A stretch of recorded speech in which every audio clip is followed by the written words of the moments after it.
ഈ കേരള കോൺഗ്രസ് മാണി വിഭാഗം ആടി ഉലഞ്ഞുകൊണ്ടിരിക്കുകയാണ്. ഇവരെ സംബന്ധിച്ചിടത്തോളം ഇനി LDF വിട്ട് UDF വന്നാലും ജനങ്ങളുടെ ഇടയിൽ ഒരു വിശ്വാസ്യത നഷ്ടപ്പെട്ടിട്ടുണ്ട്. ഇതൊരു പക്ഷെ പിളരാനുള്ള സാധ്യതയും കാണുന്നു.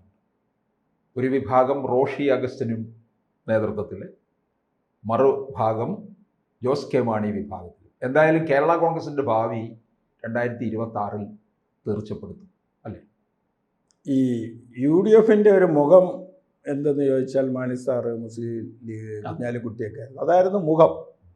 അതിൽ നിന്ന് അവരുടെ സാഹചര്യം കൊണ്ട് എന്തോ അപ്പുറത്ത് എത്തിയപ്പോഴേ ത്രിതല പഞ്ചായത്ത് വന്ന സമയത്ത് അവർ നല്ല ആരോഗ്യവാനായി UDF അപ്പുറത്ത് പോയെങ്കിൽ അവരുടെ ശരീരം ക്ഷീണിച്ചിട്ടുണ്ടെന്നുള്ള കാര്യം ആർക്കും തർക്കമില്ല. സ്വാഭാവികമായിട്ട് അവിടുത്തെ വോട്ടിംഗ് ഇത് നോക്കിക്കഴിഞ്ഞാൽ ഇനി അവർക്ക് UDF വരാനാണെങ്കിലും UDF ഈ സൗന്ദര്യമായിട്ടിരുന്ന ആരോഗ്യമില്ലാത്ത ആൾ വരുമ്പോൾ ഇവർ ഇവിടെ ചവിട്ടി പുതുക്കും എന്നുള്ള കാര്യത്തിൽ സംശയമില്ല.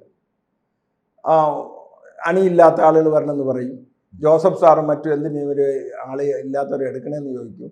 ആ ഒരു നല്ല സൗന്ദര്യത്തിൽ UDF ഇരുന്ന ആളുകൾ അപ്പുറത്ത് പോയിട്ട് വെറും അസ്ഥികൂടമായിട്ട് ഇപ്പുറത്ത് വരുമ്പോൾ എല്ലാ കുത്തും കേൾക്കാൻ കണക്കിനെ വരാൻ നോക്കൂ.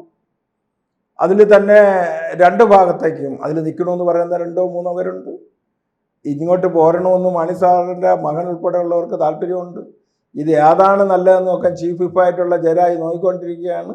എവിടെയാണോ കൊള്ളാം ചാടുമ്പോൾ കൂടി ചാടാൻ നിൽക്കുകയാണ്.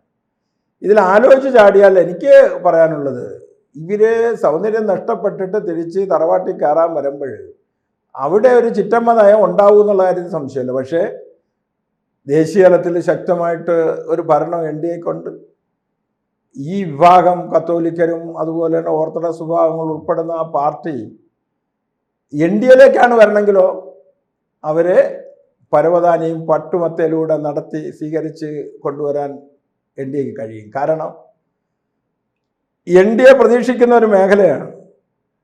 ആ മേഖലയിലെ ജനങ്ങളും അവിടുത്തെ ഓർത്തഡോക്സ് ആളുകളും ഒക്കെ NDA കൊള്ളാന്ന് പറയുന്ന സമയമാണ്.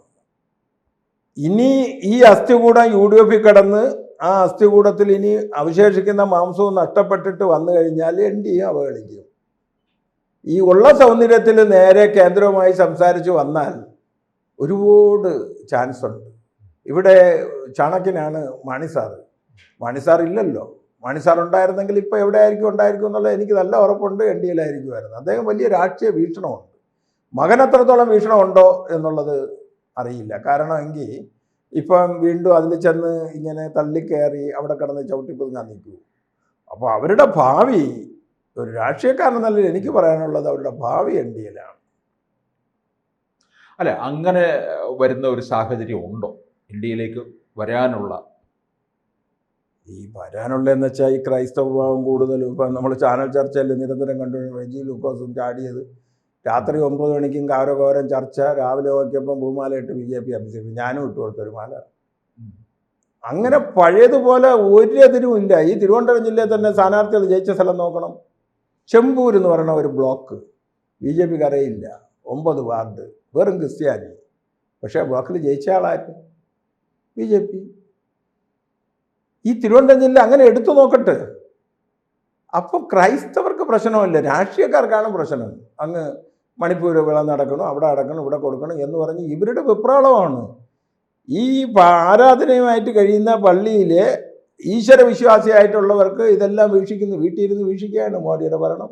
അമിത്ഷാ വന്നിട്ട് ഇപ്പോൾ എന്തെല്ലാം പറയുന്നു, അടുത്ത് മോദി വന്നിട്ട് എന്തൊക്കെ പറയുന്നു, ജനങ്ങൾക്ക് മാറ്റം ഉണ്ടാകുന്നു. അല്ലാതെ രാവിലെ ചാനലെടുത്ത് വയ്ക്കുമ്പോൾ കേന്ദ്രമന്ത്രി അഴിമതി എന്ന് പറഞ്ഞില്ലല്ലോ ഇതുവരെ. 15 വർഷത്തിനകത്ത് അങ്ങനെ ഇല്ലല്ലോ ഒരു വാർത്ത. അപ്പോൾ രാജ്യത്തിന് വേണ്ടി ജീവിക്കുന്ന ഒരു കൂട്ടം ആളുകൾ ഭരിക്കുന്നത് വീക്ഷിക്കുന്ന വിദ്യാർത്ഥികൾ, യൂത്ത് ഒക്കെ ഉണ്ട്.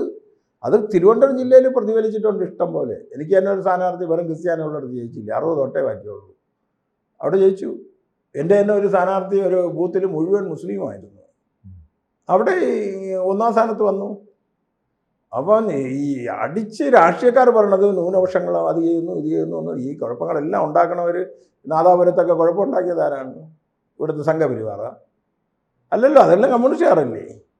ഇത് യൂട്യൂബിലൂടെ അതിലൊക്കെ ഇങ്ങനെ കൃത്രിമമാറ്റ കുരിശ് തീർക്കണത് ഇടയ്ക്കാതെ വാട്സാപ്പിൽ പിടിച്ചാൽ ബംഗ്ലാദേശി. അത് കണ്ടാൽ കുറച്ച് ആളുകളിൽ ഇങ്ങനെ അഭിപ്രായ വ്യത്യാസം ഉണ്ടാക്കാമെന്നുള്ളതേ ഉള്ളൂ. അല്ലാതെ എങ്ങനെ? ഇവിടെ ക്രൈസ്തവർക്ക് എന്തൊരു പ്രശ്നം? BJP വന്നിട്ട് എവിടെയാണ് പ്രശ്നം? ഇവിടെ ഭരണം ഉണ്ടായിരുന്ന സമയത്തൊക്കെ അക്രമങ്ങളൊക്കെ നടന്നത് എവിടെയൊക്കെയാണ്?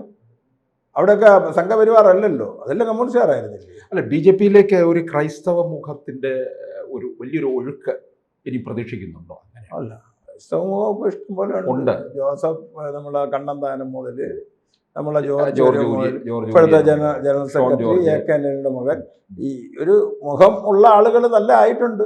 ഒരു നീണ്ട ക്യൂ ഉണ്ട് ഇപ്പോൾ എന്നെ സ്ഥാനാർത്ഥി നിർണയം എനിക്ക് കിട്ടിയ ഇതനുസരിച്ച് കോട്ടയം മുതൽ അങ്ങനെ എറണാകുളത്തെ പല ഭാഗങ്ങൾ നല്ല ചർച്ചുമായി സംസാരിച്ച് നല്ല കാൻഡിഡേറ്റ് വരുമെന്നാണ് എനിക്ക് തോന്നുന്നത്.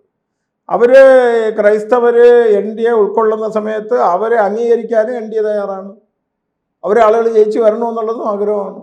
അപ്പോൾ ഇതൊക്കെ വരുന്നുണ്ടല്ലോ, അതിൻ്റെ എല്ലാം ഒരു മാർക്കറ്റ് ചെയ്തെടുക്കാൻ കഴിവുള്ള ആളാണല്ലോ ഇപ്പോൾ പ്രസിഡൻ്റായിട്ട് വന്നത്. ഈ മലയോര കർഷകരിലും നല്ലൊരു പങ്ക് ക്രൈസ്തവർ തന്നെയാണ്. അപ്പോൾ ഈ വോട്ടൊക്കെ തന്നെ എനിക്ക് തോന്നുന്നു 2026 BJP-ക്ക് സമാഹരിക്കാനുള്ള ഒരു യജ്ഞമാണ് നടത്തുന്നത്.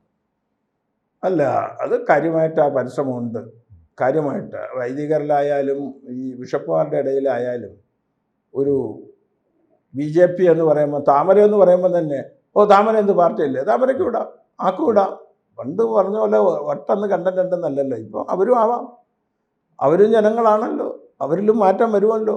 അങ്ങനെ ചിന്തിക്കുന്ന എത്രയോ ആളുകളായി കഴിഞ്ഞു. ഇനി ഓരോ ദിവസവും നോക്കിക്കഴിഞ്ഞാൽ ഇങ്ങനെ കൂട്ടത്തോടെ ആളുകൾ വരുന്നതിനെ കുറിച്ചായിരിക്കും അറിയാൻ കഴിയുന്നത്. അല്ല, ഇത് ന്യൂനപക്ഷങ്ങളോടുള്ള ഒരു സമീപനത്തിൽ BJP-യിൽ വലിയ മാറ്റം ഉണ്ടായി എന്നുള്ളതിൻ്റെ ഒരു തെളിവ് കൂടിയാണല്ലോ ഇതല്ലേ?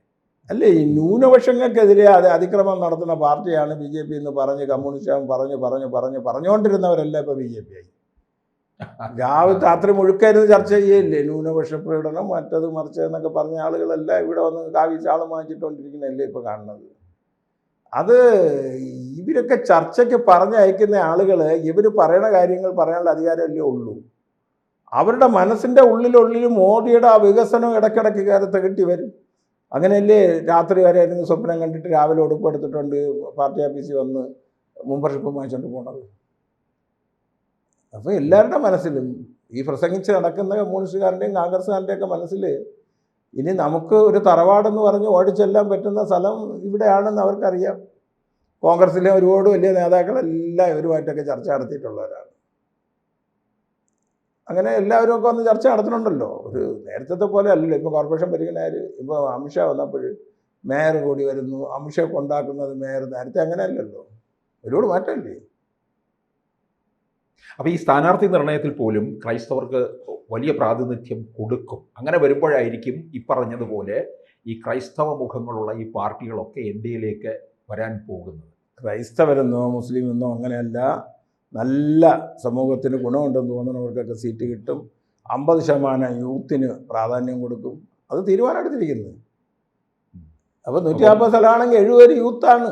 വനിതകൾക്ക് പ്രാധാന്യം അല്ല, അതെന്താണ് ആ ഒരു സാമൂഹ്യ നീതി എന്ന് പറയുന്നത്? ഇവിടെ കൃത്യമായിട്ട് ആരും പ്രേരിപ്പിക്കേണ്ട, അതെല്ലാം ചെയ്യാൻ തയ്യാറുള്ളതാണ് നമ്മുടെ പ്രസിഡൻറ്റ്. അതെല്ലാം കറക്റ്റായിട്ട് അദ്ദേഹം കമ്പ്യൂട്ടറിലാക്കി വെച്ചിട്ടുണ്ട്.